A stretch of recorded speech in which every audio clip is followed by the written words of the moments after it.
I knew that was about to happen.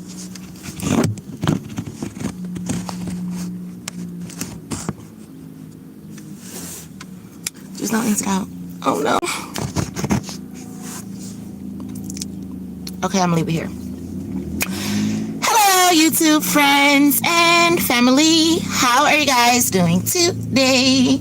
I hope that everyone is doing wonderful and swell per usual on this good Wednesday morning. It is March the 11th, 2026, and it is currently going on 9 o'clock in the morning here in Detroit, Michigan. I'm just getting up. I came outside to smoke real quick. Then I'm about to grab my boys and take them to my big kids. I'm gonna get out and lift for a few hours, and then I'm going to come back, grab my clothes, and be gone.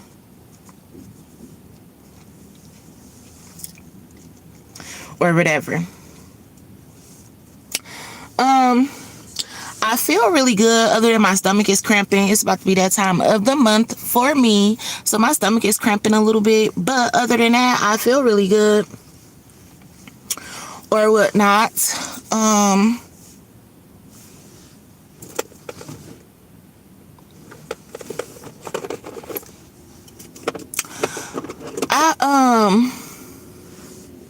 I gotta figure out what room we gonna stay at, because I gotta find a room that's reasonably priced, because I still need to be saving money as much as I'm spending money every day.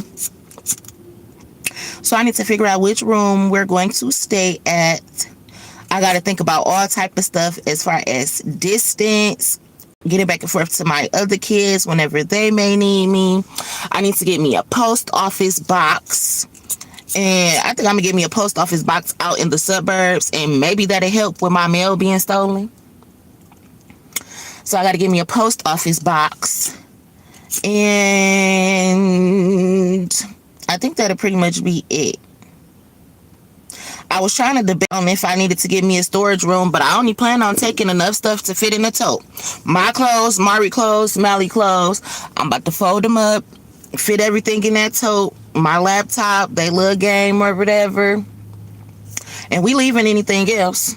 So that one little tote is gonna be traveling with me, so I don't think I need to get me no storage room until I start accumulating a little bit more or whatever. So yeah, I haven't been too much stressing, so I haven't been doing the what ifs. And I'm hearing don't do the what ifs as far as like I was just talking to God just a few minutes ago, like, okay, God, I'm about to get ready to go to this room. I need to make sure that I have money to pay for my room every night, whether I'm paying for it a month at a time, a week at a time, or day by day. I need to make sure that I am straight. Hello, Carter. I need to make sure that I am straight or whatever. And I was hearing like, don't worry about that. Like, do you know what faith of a mustard seed is? You passed this test already. And I have. And I was just hearing, it's mine, I spend it. Just know for a fact that God is going to make sure that your needs are met every day. Like, this was the whole purpose of your 5 years of training.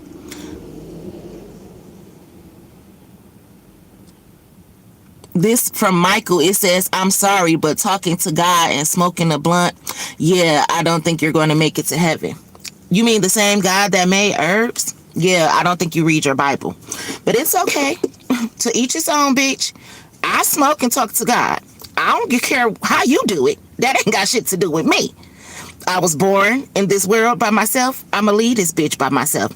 I get judged by myself. So smoking and talking to God, me and God relationship is close. We cool. He know I smoke. Now you, on the other hand, I don't give a fuck what you want to do. Go sprinkle some holy water and talk to God. That ain't got shit to do with me. I smoke, I talk. But anyway, and I'm not getting into heaven. You're right. I already got an ordained space with my name on it up in that bitch. I'm not like you. I already got a seat in heaven, motherfucker. When I die, I'm very well known in the spiritual realm. They waiting on me to get to that bitch. And probably waiting on me to roll up when I get there. But anywho, I was talking to God, and God was telling me, like, don't worry about it. You're going to be good. And I'm hearing you good in every hood. So you damn sure ain't got to worry about hood near you. And I don't. And I ain't. I go everywhere without an ounce of fear in my heart. So, yeah, it's something about that. But God was telling me, like, hi. Damn, you so pressure. Oh, thank you.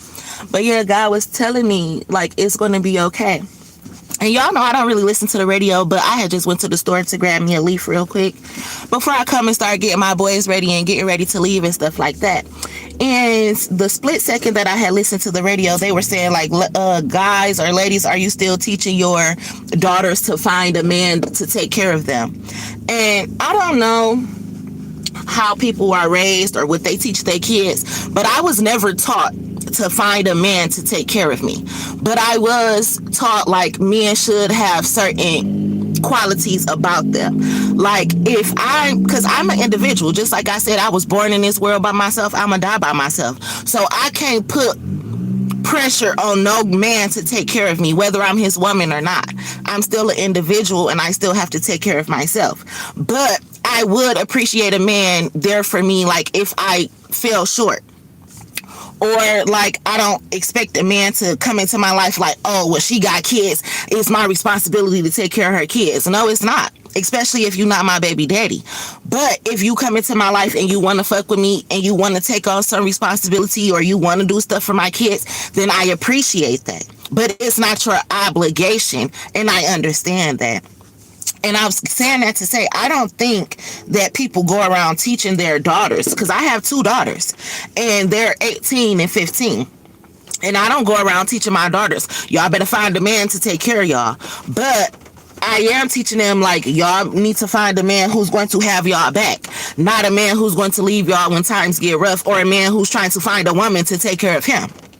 Because I do believe that men should at least take care of a woman if need be. Like, if y'all live together, y'all in a relationship, and you the head of the household, then yes, you should be paying the bills, meaning the rent, the mortgage, or whatever. That don't mean that the woman can't pay the utilities. I'm not saying that. But to be the head of the household, I feel like you should be making sure that the household is secure. Meaning, if y'all in a relationship, y'all paying rent, mortgage, or whatever the case may be, I feel like the man should be able to have that under control. Now, is there such thing as a man losing his job, falling short, times get hard, it's a drought? I understand that. And then as a woman, you should be able to have your man back as well. And I agree with that. So, you know, I was listening to that earlier, like, damn, that shit crazy. But me, like, I never been one to beg a man to do anything for me. Like, I always, since being able to, got out and did it myself. Until I got tired, and I still was doing it. I just was like, okay, I'm not about to be working 80 hours a week. So if we slacking a little bit, we slacking. And you see how it would have been helpful if I had a man, because 2 incomes are better than one, or 2 mindsets are better than one, or great minds think alike. You could put your shit together and y'all could be successful. But when you just doing it by yourself, it's a little bit harder. So of course you're going to want a man who can come and take a little bit of weight off your shoulders instead of being a monkey on your fucking back. But do that means that you're supposed to rely on the man 24/7? I'm sorry, I got a piece of eyelash in this eye or whatever, and it's making my eyes water. But yeah, it's not that you're supposed to solely depend on the man to take care of you. So I be listening to the radio when I do, for the split seconds that I do, and that's why I don't listen to the radio. But yeah, I was just thinking about that. It's crazy. And that's just like me. The older we get to, kids, like my 3 teenagers, I just said all 3 of my teenagers was working. So of course I wouldn't be looking for a man to be like, oh yeah, you need to be taking care of my kids too, because shit, my kids getting jobs. Granted, they only 18, 17, and 15, they're still getting jobs, because under the same breath, I do teach them responsibility whether I had a job or not. And my kids watched me work jobs. And they watched me start a business, sell food, go Lyft, DoorDash, every fucking thing in between to make sure that we had certain things that we needed. And they watched me do it by myself. So they know what it takes to go out and do certain shit. It was days they done had to come and DoorDash with me too when we was down on our fucking luck. Okay, I'm about to park. Y'all run in, take my phone, go get the food, bring it back. Y'all run to the door, drop it off. And that's exactly how I was becoming top dasher as well, because teamwork makes the dream work, and we was all through the city. So you said, I'm not saying that a man has to take care of a woman, but it is certain things that we would like. And just, I'm quite sure a man would like to know that, okay, I got my shit together, but just in case I need to ask my woman for something, I done put her in a position, or our family is in a position to the point where, well, shit, my woman can give it to me. I don't even gotta go and ask my mama or my daddy or the church or whoever. You know, we all brought up different. So I was just thinking about that, like, shit is crazy. But again, I done been through so many situations. That's why I don't stress about shit. I know people who are married to men who are very well off, and these men take care of them, and these women cheat. Women be fucked up and everything. Or you got a man who pay everything for you and want you to shut the fuck up, sit the fuck back, and be submissive to anything. Him cheating and everything. And who the fuck want that? Like, damn, you might take care of the bills and shit, but I am still a person. You need to respect me. Like, as your wife, your woman, or whatever the case may be. Did you want a wife or a dog? Because dogs listen to you. Dogs take orders. They eat when you tell them to eat. They go outside when you tell them to go outside. They're pets. Like, did you want a pet or a companion? And if you can't figure it out, you need to go get you an emotionally supporting pet till you figure that shit the fuck out. But yeah, I just was thinking about it. Like, that is crazy. From that little 30 seconds that I was listening to the radio and just thinking about certain things that I experienced in life or whatever. The way that people can be stuck in their ways as well.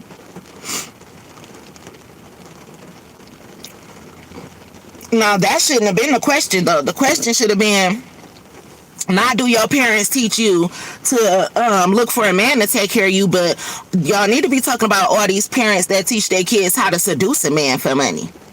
Or that all these ladies out here that's really witches and they practice dark arts and they teach their daughters to put spells, love spells, sex spells, and all that shit on men. That need to be the topic of discussion on the radio because it's going on out here. It's spreading faster than HIV and AIDS. How these dummies out here planning fucking spell work, dropping period blood in men's food and shit. That needs to be the topic of discussion. But see, the radio don't want to talk about that type of shit, and it's real shit. It's real fucking shit. Or how these ladies out here purposely getting pregnant by men just to put them on child support.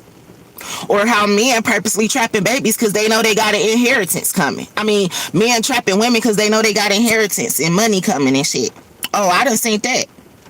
I said I seen a whole lot of shit in the last 5 years. Or people getting married just so they could put an insurance policy out on their husband or their wife. Those are the topics that we need to talk about on the radio.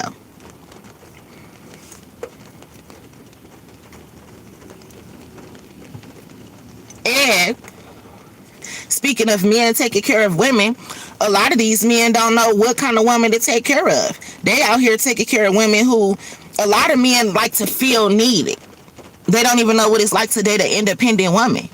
So some men, if they don't feel needed, like if a woman not begging them for everything, they like, oh, well, she don't need me. She too manly. Like, no, maybe she never had nobody to do nothing for her. Like I'm saying about myself. You know what I'm saying? Some men be out here taking care of the wrong type of woman, wasting their money, getting played, getting dogged out. That should be the topic of discussion as well. Not about men taking care of the bills. Like, do y'all know what equally yoked is?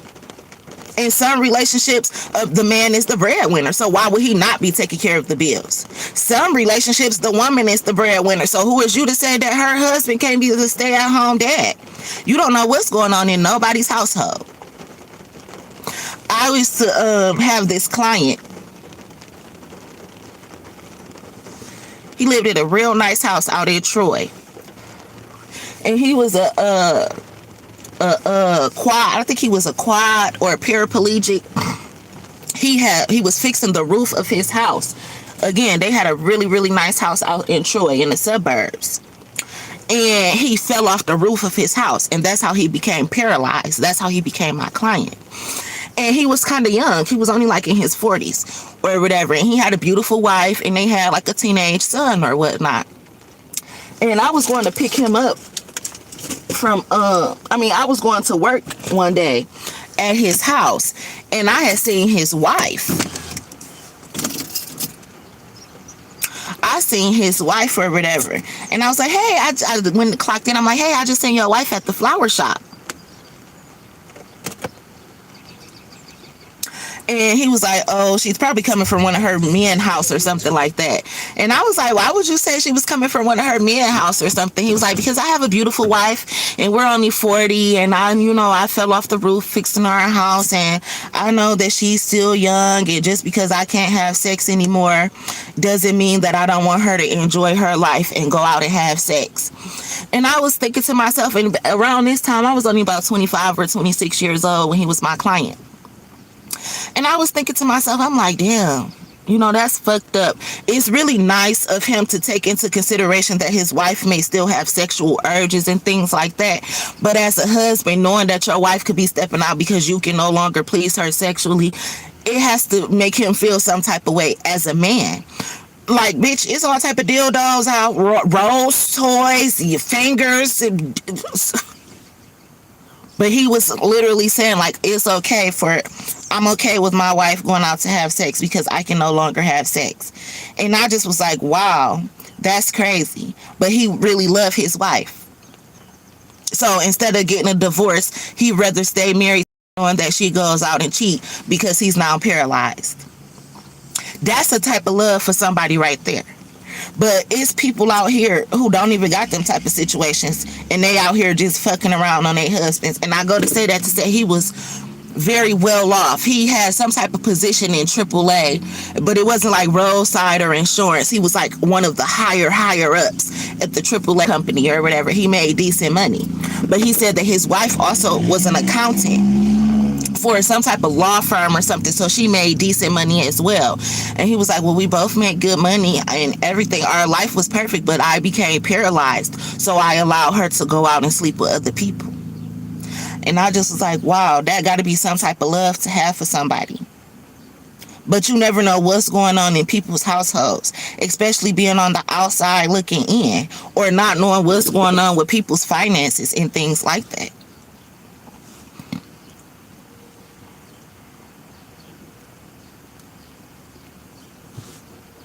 And she was taking care of her husband's hospital bills too. Like paying us, I believe they had to pay us about $30. They paid the home care company about $30 an hour for us to come out. And I think we was only getting paid half that at the time, like $15 an hour or whatever. But they were paying $30 an hour.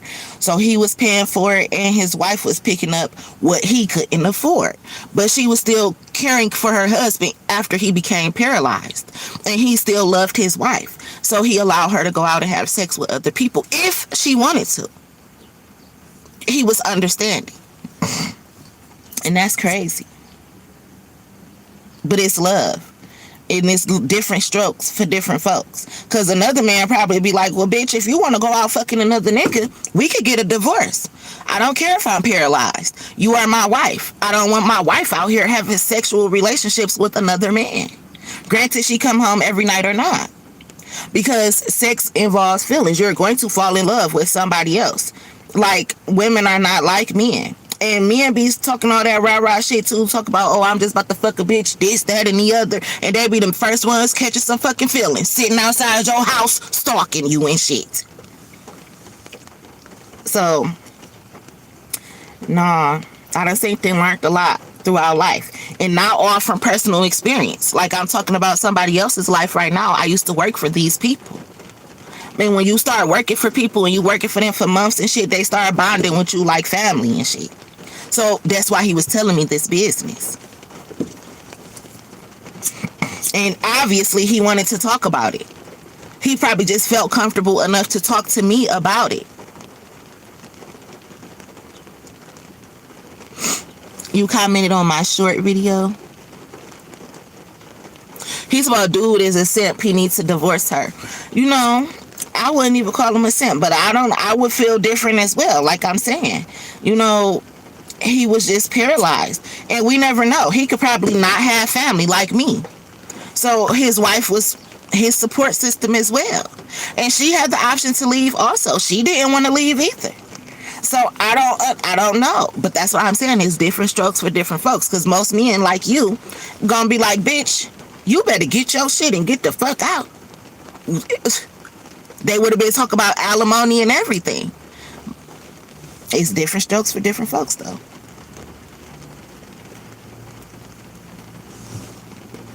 I don't know. But are people who in polygamy relationships or polygamous relationships, are they simps? Because that's how I feel. Like, bitch, you said you stand with you, wife number 4. Because what again? But let a woman want to have 4 husbands.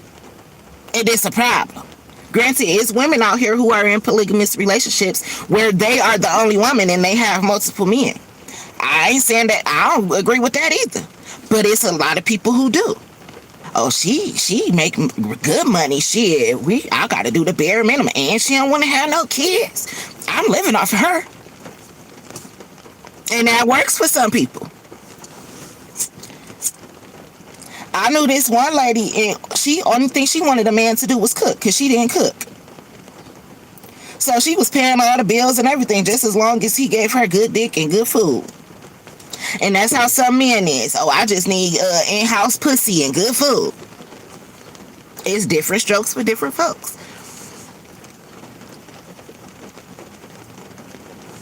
Me,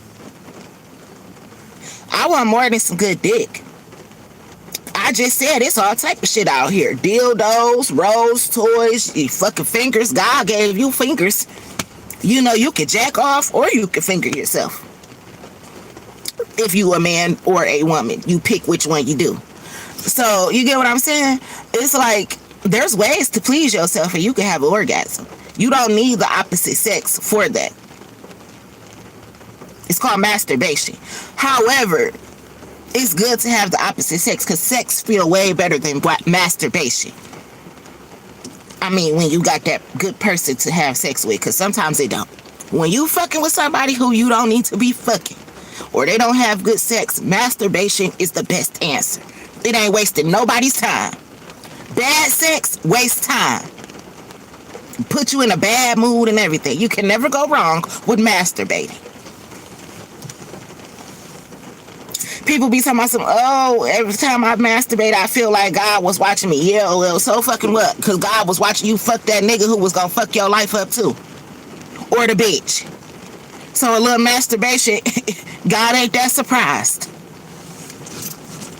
Why somebody was on here talking about God ain't letting me into heaven because I smoke weed. Bitch, please. It is bigger motherfucking fish to fry out here. He gonna be checking a list, making a list and checking it twice. Like, oh, you only smoke weed? Heaven, good to go. Now let's go over here to these motherfuckers over here that's raping kids. Like, the fuck? People got the game fucked up. The Bible fucked up and the world fucked up. They be worried about the wrong shit. Something is, I'm talking too much. I need to get off here so I can smoke my blunt in peace. But yeah, something is going on.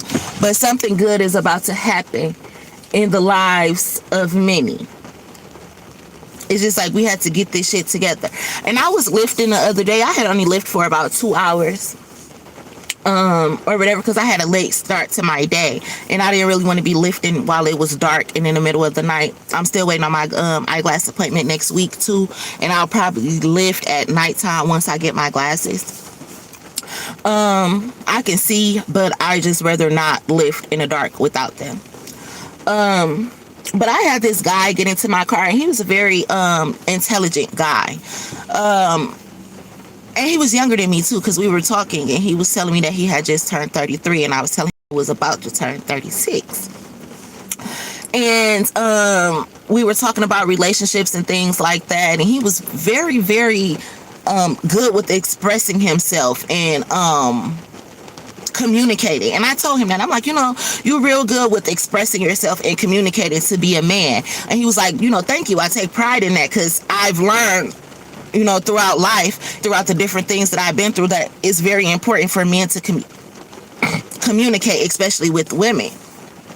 And he was like, getting over my childhood traumas and different things like that is what made me this way. This is why I'm able to communicate. But as a man, I understand why a lot of men can't communicate. And he was talking about like double standards between men and women and things like that. And we were talking about like taking accountability for your actions and things.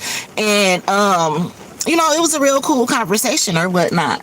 So a lot of men and women, what they need to learn to do is sit down and communicate. You can communicate and find out a lot of different things. If you really want to be with somebody, or if you might actually sit down and realize that it's somebody that you've been married to for 10, 15 years or in a relationship with, and you can probably sit down and talk to them, and you finally realize, we don't need to be together. Now that you think about it. And it ain't no hard feelings. So communication is key to a lot of different things. People really need to know how to express themselves. And I don't care how you're doing it. If you got tears in your eyes, if your voice may be shaking, if you might be scared, it is very important to express how you feel about anything. And it doesn't matter what it is. It could be how you feel about relationships or jobs or churches or different organizations, or how you feel about your kids or your parents. However the case may be, it's very important to communicate how you feel. Sometimes people genuinely don't click that they a fucked up person. And it's because a lot of people in their lives allow them to be a fucked up person. I used to have a friend that was a fucked up person, and one reason we not friends right now is because I had to tell him, like, you not right for doing this, that, and the other. That's fucked up. And because they're not used to people telling them, like, you wrong for that, they like, oh, bitch, you disagreeing with me, we ain't friends. Well, we not friends, because right is right and wrong is wrong. Just because your family and your other friends let you get away with fuck shit all the time, don't mean that I'm about to let you keep on doing that type of shit around me. Like, you fucked up for that. And people don't know how to take accountability for their actions. So, again, I've experienced a lot of different people in life. A lot. And that's one thing I talk about with braces, too. And even how different people would treat you. Like, once I had my braces on and teeth was getting aligned, like, my bite isn't that bad anyway. This is my front two teeth that needs to be straightened because of the gap that I have. They're a little crooked. So to straighten them, it was a difference in the way that people would treat you. When people look at you and they feel like you ain't worth being around them, they treat you like shit. But then when they look at you and they be like, oh, she's pretty, she should hang with us, they treat you different. Kind of like the movies like Mean Girls and shit. But just because a bitch pretty don't mean that she's your friend or your type. So I was noticing the different treatments that I got with having my braces on and then going back to taking my braces off. My gap opened all the way back up and everything like that. And I noticed the difference in the type of men and everything, which I attract men regardless. Gap, braces on or not, I attract men everywhere I go. And that's just the honest to God truth. I could have a bonnet on and I still attract men. I've attracted high caliber men with bonnets on. And that's why I don't get when people be like, oh, I can't go with my bonnet on. It's your personality. Once people get past not judging a book by its cover and not being so surface level and stereotypical, that's how you find your true love and shit like that. So it's something about that. That's how you find real friends, real business partners. Because you can have somebody that come in a complete suit, tux, tie, button up, everything, looking like a bag of fucking money. And that's the worst motherfucker to work with. And even they say the devil come in disguise. The devil gonna come to you looking like an angel. So you can't go around just judging a book by its cover. You need to talk to people, get to know people, see how people really are, their traits, their personalities, and everything like that. And that's why beauty is in the eye of the beholder. Because some people know that these two sets of eyes that we got right here are very important, but that third eye is even more important. And listening and seeing with your ears is very important. You know, I don't know if it's Ray Charles or was it Stevie Wonder or one of those movies about the blind singers, and he used to pick his women by putting his fingers around their wrist. Like if his fingers couldn't close around their wrist like this, he considered them to be too fat, so he didn't want to date them. But he couldn't even see. He just considered them to be fat by feeling their wrists. Like, oh, I can't clasp my fingers around. It's like, I can't clasp my second finger around, but I could clasp my third finger around. He would go basing women off that. Like, oh, she feels fat, I'm not going to talk to her. But that doesn't mean that this person doesn't have a beautiful personality. Now you know, wrapped your whole finger around this skinny bitch who know that you can't see, so she poisoning you. You get what I'm saying? So it's all different types of people in the world. So it's very important to talk to people. It's very important to get to know people. Yes, we could take he said, she said into consideration, but it's still very much so important to get to know a person who you want to have in your life, or a person who you must judge, or a person who's even your opponent. It's very important to know a person before you think you should challenge them. Because imagine not studying your opponent, thinking like, oh, I'm the best at what I do, and then you get out in the field of whatever you do and get your ass whooped on because you didn't study your opponent. And again, that goes to thinking that everything should be done the same, or that all people think alike. Because just because you're great at something in the way that you do it doesn't mean that somebody else is even better at it in the way that they do it. So that's why you should get to know people in general, and especially when you want to challenge somebody, you should definitely study your opponent. And if you start studying your opponent and you realize that you're becoming obsessed with their life, a creep, stalking them, watching everything they do on social media, then it's time for you to sit the fuck back and reevaluate yourself. And you know by now that you are the weakest link because you're obsessed with studying your opponent. So that's for somebody. But I'm about to get off here. Communication is key. Talk about it. Don't be scared. And somebody needs to learn how to express love. Like, do you know how beautiful love is? Don't be afraid to express yourself. Like, it's okay to tell somebody that I love you. It's okay to feel a soft spot in your heart for somebody. Like, it's cool. It's a good thing. Don't be afraid of love. Like, people be afraid of love, but they love toxic shit. It's crazy. But I'm about to finish smoking my blunt and go in here and get my boys. I might take my car and vacuum it out, then lift for a minute so that I could come back here tonight and grab our things and find us a room to go to and check into or whatever, and I'll start from there. So much love to you guys. I wish y'all nothing but love, joy, peace, happiness, abundance, good health, good wealth, prosperity, and all that good shit that us good ass people deserve. Be safe in the Detroit streets or wherever you may be from. And it is raining right now, so drive carefully. Don't be speeding. You know if you got good brakes or not. Okay? I love y'all.